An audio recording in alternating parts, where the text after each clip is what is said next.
jamono looy sa gannaaw la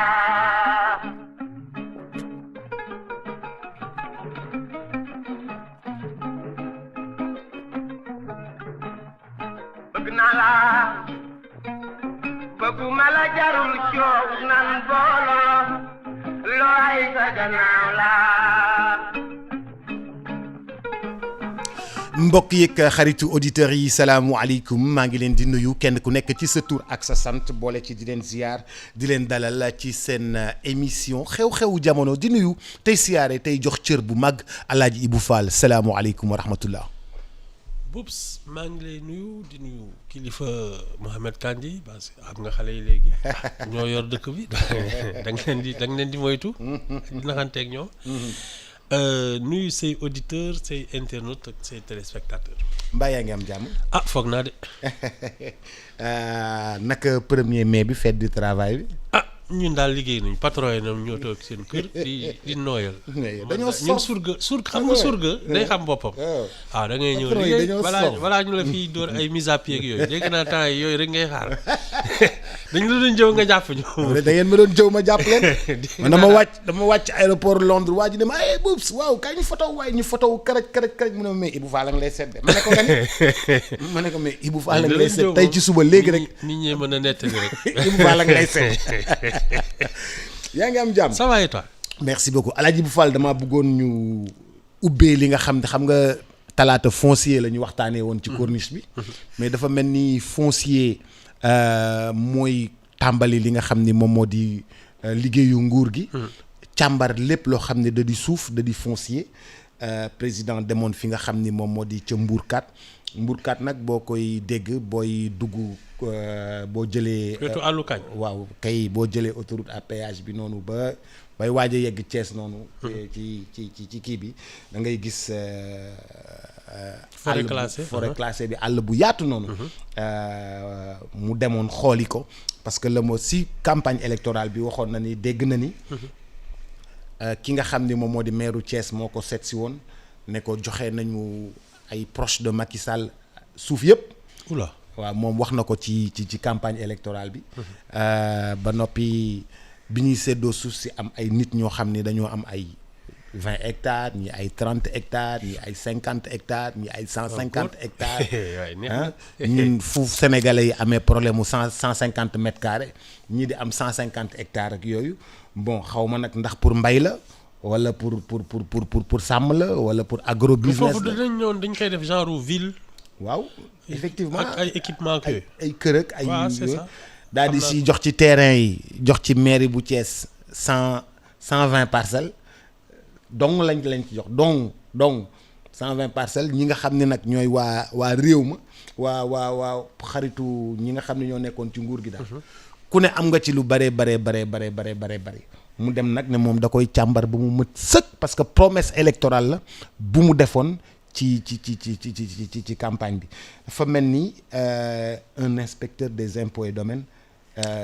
dafay dox ci suuf lu bari. lu leer la tu sais d'abord je pense qu'il y a quand même de la déformation professionnelle ba pare enjeu foncier bi Boubs c'est là toute l'économie su dee nag les anciens tenants du régime parce que je suis convaincu que ñoom ils vont pas renoncer à chercher le pouvoir à y retourner. Mais seen capacité de nuisance ça va aussi dépendre de leur patrimoine parce que xam nga doo lay xeex. soo dee da nga bëgg a politique il faut nga am xaalis. suuf yi xaalis ci suuf la. suuf si mooy xaalis. c'est ça tu entreprends tu construis des trucs am vraiment trésor de guerre ngay am donc il ne peut pas non plus laisser les gens qui vont constituer l'opposition avoir les moyens de l'affronter. Ibou fi ngay waxee sori na de. Boubs yow maa ngi yow ñu noonoo mu leer ma ne yow su ma la bàyyee nga dis gann soo may song du ma la àttan balaa ngay dem balaa lay téye day rocc li ñu am yëpp. da ngay rocc li ñu am yëpp. ci suuf opposant du am xaalis sinon musiba la. Il y a de ça aussi, hein. Les gens qui étaient du côté de Macky Sall, mais ce sont pas ses amis. S'il les laisse s'enrichir, dans 5 ans, ils vont lui rouler dessus. Un.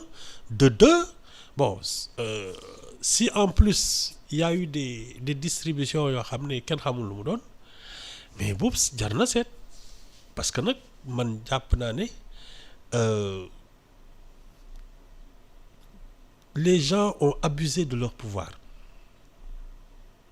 et c'est pas seulement les gens de Macky Sall, mais à chaque régime lii tax sax ngay daanu c'est que tu abuses de ton pouvoir et tu en deviens arrogant. Dootoo sax tu perds un peu le sens des réalités parce que da ngay nekk ci benn nuage boo xam ne suñ la nee nit amul xaalis amul 1 million ci comptam doo ko gëm parce que c'est plus le même monde. Et quand tu perds le sens des réalités dëkk bi day yëngatu nit ñi di mer ak yooyu nga naan mais non dëkk bi baax na. mais ñi lan la ñuy mer. waaw li ñuy mer nii dañuy iñaan rek ak yooyu fekk les gens souffrent sooy daanu nag xam nga fii ñun suñu carte la ñu yor toog di xaar jarul xuloo jarul xeex sa carte ngay téye et tu sanctionnes c'est tout. Moi je pense qu'il y a 2 choses. D'abord, s'il y a des injustices à réparer, c'est devenu urgent. Mais en plus, il va pas laisser ses adversaires s'enrichir parce que ci kawam lañ jëm. mais Ibou moom plus que ça naka la nit ñi naka la benn nit di amee 150 hectares. mais ça mooy li ñuy wax tout le temps rek affaire yar la c'est de l'éducation, c'est de la citoyenneté. xam nga suur ci xel la. suñ la yarul ba sa xel di suur boobu luñ la defal ci àddina da ngay ne doyul soo demee ba jël suuf si yëpp da ngay ne léegi weer wi laa soxla parce que dama xat ci kaw àddina non c'est xelay suur te sama gars yi nag tu sais je pense qu'ils sont arrivés aux affaires boobu xiif nañu mais soo foogee ne da ngay regg parce que ñu ngi lay jox ay teraanga ak yooyu tu te trompes au contraire tu en as encore plus envie lu neex du doy moo tax yar sa bopp mooy affaire bi yar sa bopp. mooy affaire bi. mais au plus haut sommet de l'État xam nga lii buy xew. ñuy déclassifier. président day signé pour ñu déclassifier. benn forêt. déclasser benn forêt. président. waaw kon loxoom a ngi ci signé na. waaw Macky Sall bien sûr. bu ñuy signé bu ñuy joxe day jaar domaine. waaw. bu ñuy joxe day jaar domaine. mais naka la ñu mën a lii yëpp di xew ci réew mi. mais parce que mu am directeur des domaines am directeur u lii. am pour directeur u cela. cadastre. C'est pour am cela. directeur u li non xaaral yow da nga ma yàgg wax ni suñu administration dafay dox te dafay dox normalement. waaw. ñu am cadastre. am urbanisme. am domaine. on a service yëpp. mais au nez de tous ces services. services yi di gis. lii di xew ci réew mi service yëpp ne pat. c'est tout l'enjeu des nominations sooy nommer ay nit dans des services ak des directions da nga fay def ñoo xam ne duñ la bañal dara. Le pouvoir qu'on donne au président de nommer qui il veut comme il veut ça donne ça parce que su dee yow da ngay seppi ki nga xam ne ñeme ñu la bañal dara parce que su doon ñaxam rek ak pexem il serait même pas chef de service tu en fais un directeur mais boobu loo ko sant lay def et ça c'est à ces échelons. C'est pour cela que les nominations là je dis il faut que le pouvoir du président de la République n'arrive pas jusque-là parce que su dee promotion interne la avec une évaluation ak yooyu ki nga xam ne moom place bi mu nekk ñaxam moo ko fa may amul bàjjan amul dara c'est parce qu'il a été noté et que son dossier est le meilleur, qu'il est arrivé directement à son poste. Boubs li tax mu yegg ba foofu li ñuy naan li mbote dundee ba nekk kuy mën na ko wéyee yow liggéey sérieusement moo la yéegee ba niveau responsabilité. Boubs doo ko bàyyi. da ngay continuer di liggéey sérieusement. Oui, même quand le président de la République te demande une faveur da ngay bañ. Tu ne lui dois rien. lépp loo am sa liggéey la ko may. C'est ça. Mais dès qu'on autorise les gens à choisir qui ils veulent à la tête du client que mais boobu da ngay dem jël pâte à modeler teg ko ci place yoo xam ne saa yoo ko ne dama la soxla mu ne la waaw. C'est comme ça que ça marche. Il paraît que Wade bi mu nekkee kii finalement le directeur du cadastre pratiquement il était presque tout le temps à la présidence. 5 minutes bu ne ñu ne suuf si fu mu toll. mooy ki ñoom kii mujj attaqué tay bu ñaay xawma waaw ah. Non c'est malheureusement ça da ngay jël moo tax par exemple lu mel ni mairie de Dakar. Les gens ont toujours mis des pairs qui étaient les obligés du pouvoir. Problème yi bu mu commencé mooy. Khalifa Sall voilà bi mu bañee dégg dingal tu es obligé te foofu lañ lay teg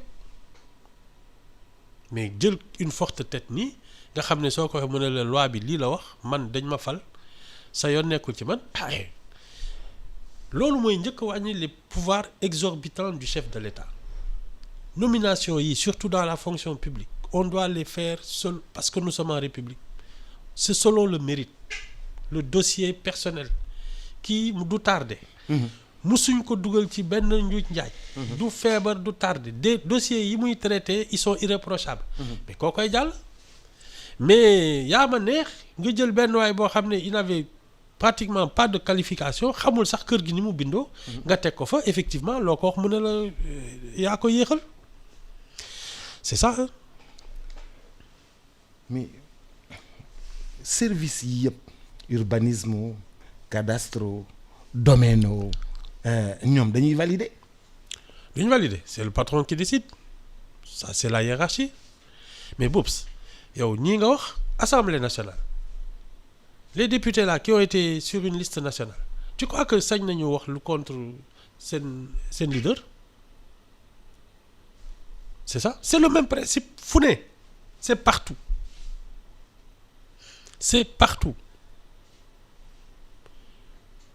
non nous on a un sérieux problème parce que d'abord on est désorganisé c'est la vraie anarchie dans l'agencement des institutions il faudrait que ñu mën rééquilibrer les pouvoirs lu mel ni un conseil économique et social Boubs war na mën a nekk l'instance qui arbitre les autres institutions entre le législatif et l'exécutif nga am une société civile les hommes d'affaires les paysans les syndicalistes les associations ñooy taxaw ne lii kenn du ko fi def su jaaduwul parce que les hommes politiques là entre eux ils se partagent le pouvoir.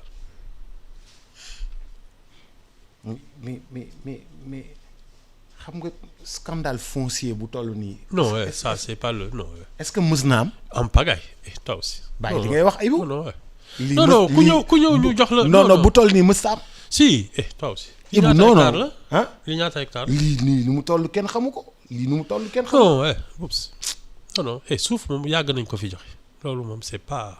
waaw mais c'est que bu fekkee yàgg nañ ko joxe ñëpp am. mooy wax non c'est pas ça du ñëpp am. mais ah du ñëpp am. waaw mais xanaa. mais je te dis c'est pour cela que nomination yi am parce que c'est une histoire de clan et de tribu et de régime bu ñëw tu enrichis tes hommes et tu appauvris les gens qui étaient là. c'est ça et ça ne va pas changer man gisuma lu koy changer tant que les institutions ne régulent pas elles-mêmes toutes ces choses-là mais ça va se faire de manière subjective yaa ma neex rek. mais xam nga gestion sobre et vertueuse. waaw xam nga loolu la ñu. borom palais Marrakech bi moo ko wax. gestion sobre et vertueuse. Uh-huh. mais Ibou xam nga lii bokkul ci gestion sobre et vertueuse. yow kii tabax palais Marrakech nga naan ma sobre et vertueuse. dégguma. ki tabax palais Marrakech loolu c'est sobre et vertueux. mais kër la fa tabax. waaw ah ku nekk mën nga kii. ancien Marrakech. président kay war naa mën a tabax kër. ah bien sûr non man c'est mais sobre et vertueux moom c'est pas ça. ah sobre et vertueuse. ah waaw Boubs Macky Sall il n'a pas 10 femmes et 100 gosses. il n'a pas. 10 femmes et 100 gosses. Voilà.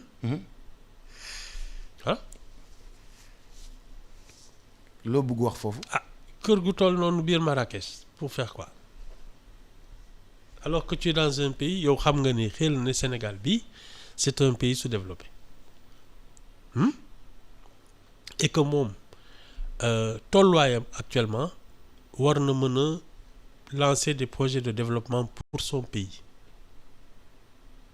même s'il n'est plus président de la République man loolu foofu laa ko doon xaare mais lii ma gis nii non je ne pense qu'il y a ni vertu ni sobriété dans ce qu'il a fait.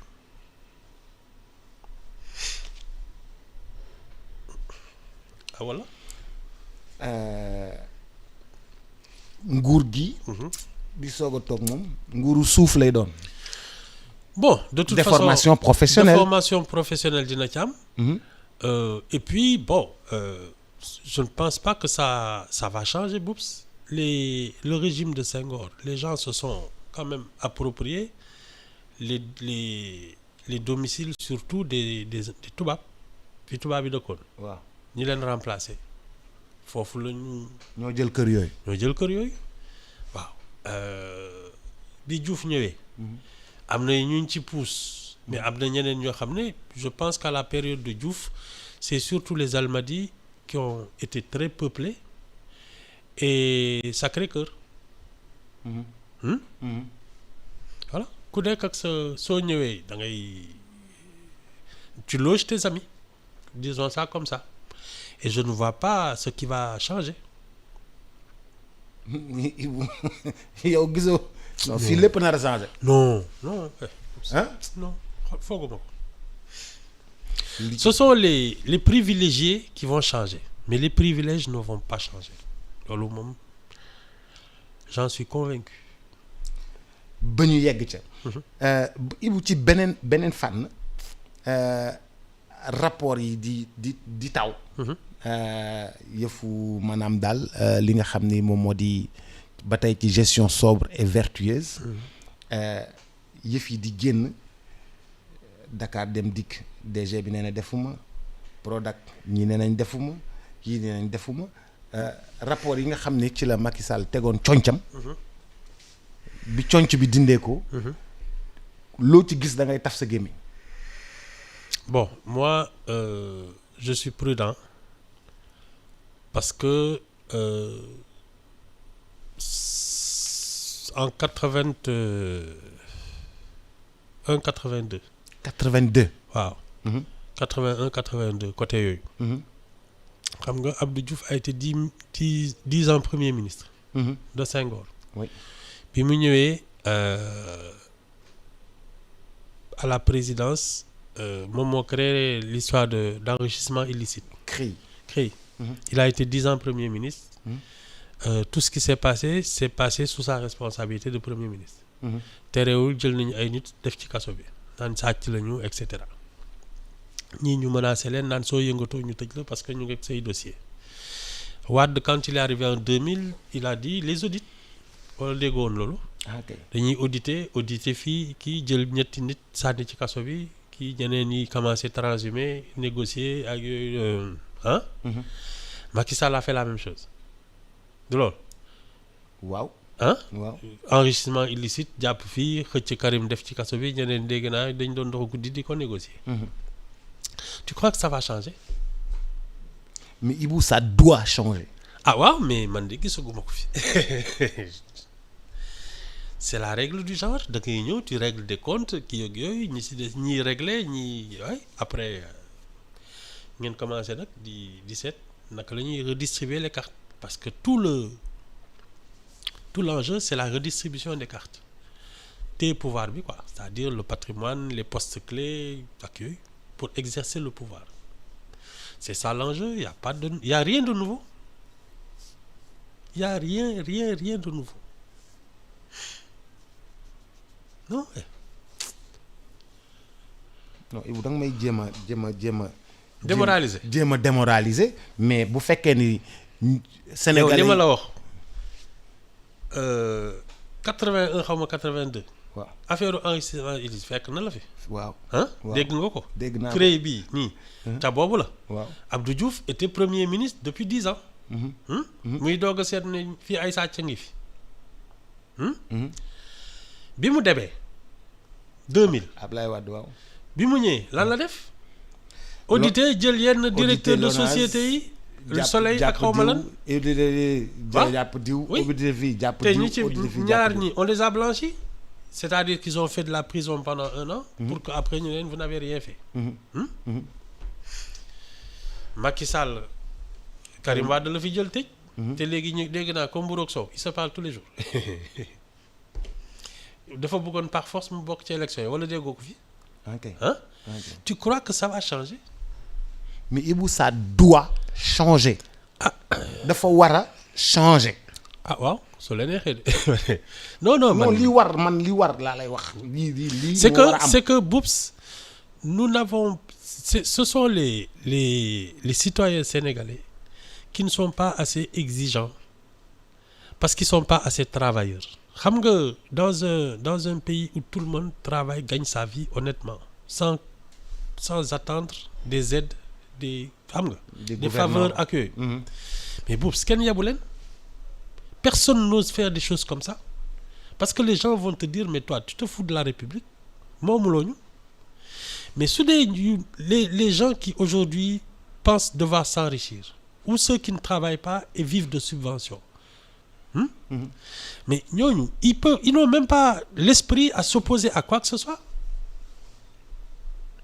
Donc quand tu arrives au pouvoir tu fais pratiquement ce que tu veux. La taille critique qui doit faire que nous ayons une société, une majorité silencieuse, active, qui peut s'opposer aux gouvernants. Et c'est pour cela que je dis que l'affaire du Conseil économique et social là, il faut ñu téye ci ba nga xam ne ça doit être le 4e pouvoir d'arbitrage. su fi exécutif bi bëggee kii ñu taxaw ne ko lii du fi amee su dee député yi dañ fi bëgg a voter loi boo xam ne jaaduwul ñu ne ko du fi amee. Aujourd'hui tu as le Conseil constitutionnel qui fait faire ça mais ça ne suffit pas. Il faut que en amont la société civile ait le droit de regard sur la vie publique et ça c'est le Conseil économique et social. te ñun dañu seetaan suñu bopp ba nga xam ne tu as tous ces instruments là mais ils ne fonctionnent pas parce que y a personne qui a assez de personnalité pour incarner ce genre de combat. Le Conseil constitutionnel a montré quand même assez de personnalité. dañ ko toroxal mu gis boppam. Le Conseil constitutionnel quand même na montré nañu assez de personnalité. Oui, mais c'est que dañ toll ci gàtt sa avec l'exécutif. On les a accusés de corruption ñu leen tey lañ leen di wan ne nag. ñun ñoo fi nekk. C'est ça. Mais sinon il y a jamais eu d'incident de ce genre avec les pouvoirs. Bon ils ont dit à Macky Sall affaire wàññi sa mandat bi bàyyil noonu mais c'était pas humiliant d'ailleurs ça l'arrangeait même un peu def na 7 ans te doyulul non ouais. Je pense que ce sont les Sénégalais qui ñun en fait on se rebelle qu'à la dernière minute quand c'est devenu insupportable mais waruñu xaar ba ñu yegg foofu parce que ñun dañuy bàyyi ba élection jot wala affaire bi commencé kii ñuy sànni ay xeer ci mbedd mi di kii ak yooyu. di taal li ñu jot a am voilà di taal li ñu jot a am. mais il faut pas attendre d'en arriver là dès le début nga koy ne lii mënul nekk n'y touche pas. Mais ça c'est vraiment les citoyens qui doivent exercer leur rôle. La redevabilité c'est pas seulement le pouvoir qui décide de rendre des comptes c'est les citoyens qui en exigent dañu bëgg xam lii lan la. Mais est-ce que bu ñuy wax dañu bëgg xam lii lan la du trop tard foncier bi ñuy wax lii lan la lii c'est un peu trop tard fekk na affaire yi ba nit ñi dañoo dem sax ba wuti seen titre foncier téye toog ci. ah waaw c'est la population qui se laisse faire loolu mooy wax ji. oui mais quand l'État décide le président signe l'urbanisme accorde le cadastre trace les domaines valident mais lan moo ci des. Boops nit fii yàgg na attaquer état bi ay décisions. ñu casser leen. mais il faudrait qu'il y ait ce genre de comment on appelle ça ce genre d'initiative fii diw contre l'État du Sénégal casser décision bi yàgg na fi am c'est ça l'exercice de la citoyenneté s'opposer à l'arbitraire à la mauvaise gestion ak yooyu mais nous on n'a pas ce réflexe dañuy seetaan rek ñun li ñu gën a intéressé mooy ki toog est-ce que mën na ma defal lu ma mën a jëlee ci moom. c'est ça mais les gens qui défendent le bien public ak yooyu mais ils sont pas nombreux c'est ça tout notre problème fii soo fi bëggee mooy li may wax rek kii defar dëkk bi du ñu neex parce que tu te feras pas d'amis. soxlawuma xarit damay liggéeyal réew mi. c'est ça soxlawuma ku ma bëgg damay liggéeyal réew mi. c'est ça soxlawuma ku ma jàppale damay liggéeyal réew mi. c'est ça réew mi moo ma ñor. c'est ça tu n'as pas d'amis les grands hommes d'État n'ont pas d'amis ay Jean Collin yi amuloon xarit. ngay def li ngay def. oui bu ngoonee nga ñibbi sa kër ñëpp di la saaga nga ne zëm. non même un Senghor n'avait pas d'amis soo ko seetloo quelques proches nii rek mais koo xam ne day kii bëgg na neex ku ne non daaw distribuer ay xaalis ak yooyu. daaw ko yor sax. non daaw ko yor ah kii daal laa dégg ne daal de temps en temps daf ko doon seeti xaw ma Lalo Keba Dramé xaw ma fii Fass dégg naa day débarqué ñëw naan ko xaw ma naka yaa ma tere nelaw mooy jabar waa ji yooyu daal dégg naa suy joxe sax ay 1000 francs kii 5000 la doon jox mais bëgg ay affaire artiste ak yooyu quoi mais c'était pas pour non il s'est pas enrichi il n'a pas loolu nag dafa jafe. loolu dafa jafe. ah oui mais loolu ci yar la. et puis le sens de la République sax tu sais il y a une mystique soo xamee ne la République elle est au-dessus de tout le monde et de tout boobu à partir de là tu fais ton travail mais il faut être habité par ça xam ne yow lii c'est sacré parce que quand tu te trompes il y a des morts c'est ça. mais Ibou nu ñuy def ba tabax nit yi ci nit yi di mën a suur nit yi di mën a doylu parce que. c'est de l'éducation rek. Ibou nit mënta am yow kenn 50 hectares ci réew mi. waa réew mi yëpp toog. c'est de l'éducation parce que. mais nu ñuy def ba. gouvernement wala boog ministre wala premier ministre wala président wala premier ministre wala ministre de l'urbanisme wala directeur domaine wala directeur cadastre du joxe 50 hectares benn nit waa réew mi toog. boobu dañ ma mës a joxoñ benn dame qui était professeur enseignante. jàngalekat ni muy dox waa ji ma àndaloon ne ma gis nga ndaw si di dox nii ay heure de panne quoi mu ngi dox xam naa di jël ay bus wala yooyu ma ne ko mu ne ma dama benn milliardaire moo ko bëggoon takk ñëw seen kër ndaw si papam enseignant la moom enseignante la jàng ak waa ji ñëw ne daal vraiment moom la bëgg a takk ak ndaw si ne ko man du ma sëy ku jàngul. ndaw si ne ko du ma sëy ku jàngul. waaw waa ji ne ma xam mu ngi nii di dox xaw kii ma ne ko amee li mu xam la def.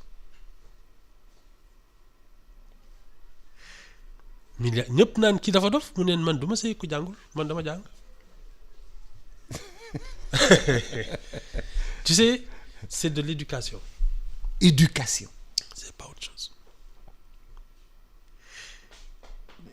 yow da ngaa jàng nga war a toog ñu teg añ bi nga jox ko torchon mu bàyyi fa torchon bi fomp ci rideau bi. waaw yooyu rek et puis loo leen di waxtaan sax soo ko nee guy gi mu ne la Dakar bi vous allez discuter de quoi. moom mu préféré bàyyi fa milliardaire bi. maa dugg ci bus bi oui dugg P13 di jàngaleeg yooyu wàcc dem c'est jàngale koo ji xam ne ñëw. mën nañu waxtaan. ñoom ñaar ñëpp bu ngoonee ñu yor ay livre di lire. waaw yooyu la di débattre ci waaw livre di yi. débattre ci dëkk bi. non yar la. c'est tout. yow nga yor livre di lire. ah moom mu ne ci TikTok bi. yi def yi kenn xamul.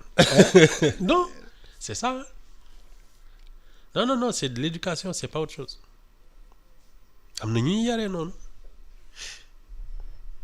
c'est de moins en moins le cas mais c'est ça day am.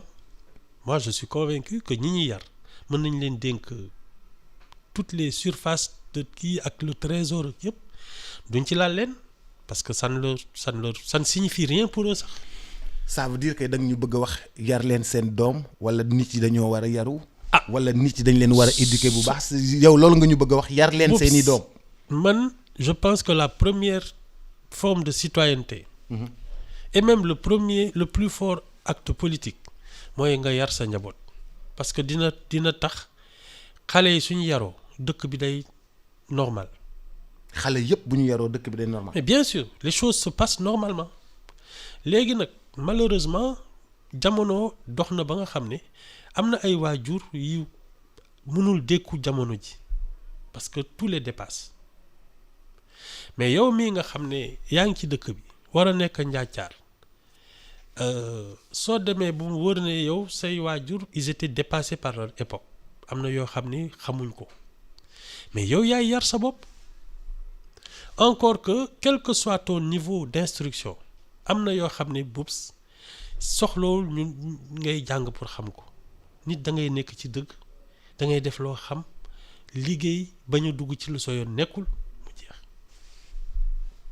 amal nit ñi njariñ c'est pas compliqué kooku jarul am ay doctorat ki ay entrée en sixième sax liggéey ñaq ba ñu dugg ci lenn mais loolu jarul jàng yar la rek suñ la ko waxul it nga wax ko sa bopp. nit daal yaay tracer ce chemin de vie. Oui. il faut du caractère nag. il faut du caractère pour ça. parce que man lii jomb naa ko. waaw il faut du caractère nag. même samay waajur bu ñu fi nekkul lii jomb naa ko. lii ruus naa ko. lii duma ko def. bien sûr tu sais il faut du caractère parce que ñun c'est même parfois nos entourages qui nous poussent à faire n'importe quoi yow sa moroom yëpp bi ñu toogee fii lii lañ def. sa moroom yëpp jël nañ ci. waaw yow looy xaar vraiment amoo fayda chaque jour ñu kii la ba nga ne bon xaaral ma def benn def ñaar après yi fi neex rek nga dem non il faut avoir du caractère ne lii duma ko def point barre. waaye yow doo ngénte. ñëpp ngénte du baas koñ bi. c'est ça te yow mosoo baas. dëgg la. doo baas koñ bi. tabaski bi ñu naan la xar nga kii xanaa yow gisoo xaru voisin xar bu mu jënd voilà exactement nga dugg ci ay combine c'est ça nit day il faut du caractère pour ça mais ñun dañu bëgg a mërirandoo bi quoi non c'est de l'éducation c'est pas autre chose. éducation mooy tax. tey dëkk bu normal. ah dëkk bu normal fekk nit ñi dañ leen yar seen kër école bi jàngal leen yar leen. waaw Ibou mais ñun suñu dëkk normalul kon da nga bëgg wax ne ñun jàngalu. non ñun ay bàyyi ma lañu. non Ibou. je te jure. Ibou on se comporte comme des animaux. toi aussi. Ibou. hey. Ibou fan nga gis comportement bu. mais attends génnal ci mbedd mi rek. tu fais 200 mètres dans la rue.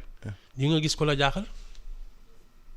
mënoo traverser fii def 200 mètres dans la rue te doo gis ku la jaaxal ku toog fu mu waruloon toog wala muy saw wala muy xeex wala muy tufli wala muy def kenn xamul tu peux pas faire 200 mètres dans la rue te doo gis ku la jaaxal soo bëggee tous les coins de Dakar. waa ji dafa ñëw di gaare ci angle bi otoom. wàcc dem sawi. waaw ñëpp war a jàdd.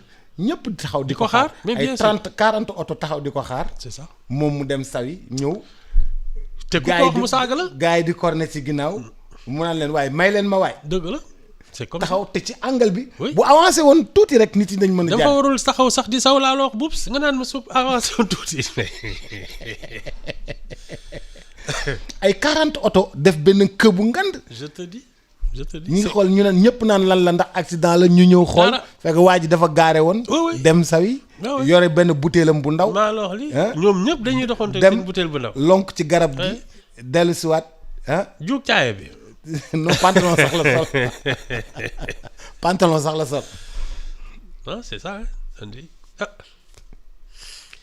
ñu ngoog daal. Ibou war nga ñoo wax nu ñu mën a def ba yii du ñu dalati. non non. Scandale yu toll nii du ñu dalati. non non c'est d'abord les nominations à la tête du client loolu moom tant que ñu ngi koy bàyyi on va mettre à des postes de décision des gens qui doivent tout au pouvoir. te ñooñu Boubs loo leen sant ñu defal la ko mu jaar yoon wala mu bañ jaar yoon. bu dee yaa leen fa teg loo leen sant la ñuy def. c'est ça boo bañee ñu jëlee la fa. mais te yow da nga fa bëgg a yàgg. kon da ngay def. c'est ça sont les nominations arbitraires loolu moom c'est un fléau. non ouais kay. mais ci nguur gi en tout cas yu bëri dina wàññeeku xanaa. Boubs. je suis pessimiste. je suis yow da ngaa gis parce que les premières nominations déjà non salaamaaleykum bi rek. rien n'a changé. regarde les premières nominations Boubs ay xarit rek. ah mais da nga fay teg koo wóolu. non moi c'est pas ça le problème. du koo wóolu koo miin nga fay def parce que koo wóolu prenons le cas de la RTS.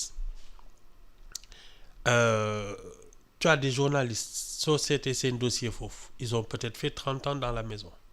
mosoo leen dégg ci dara. ñooñu soo leen wóolul kan ngay wóolu. musuñ dem diffamation musuñ saaga kenn musuñu ils ont soo seetee seen kii ils travaillent aux heures normales musuñu tardé musuñu absenté ils ont fait 30 ans de service ñooñu nga foog ne directeur de la RTS xaju fa. am déet. Voilà c'est de ça que je parle. C'est pas une question de confiance c'est une question de proximité. parce que soo fa defee koo xam ne moom wóor na ko ne su duloon yow du fa toog mais loo ko sant lay def sinon nga jëlee ko fa.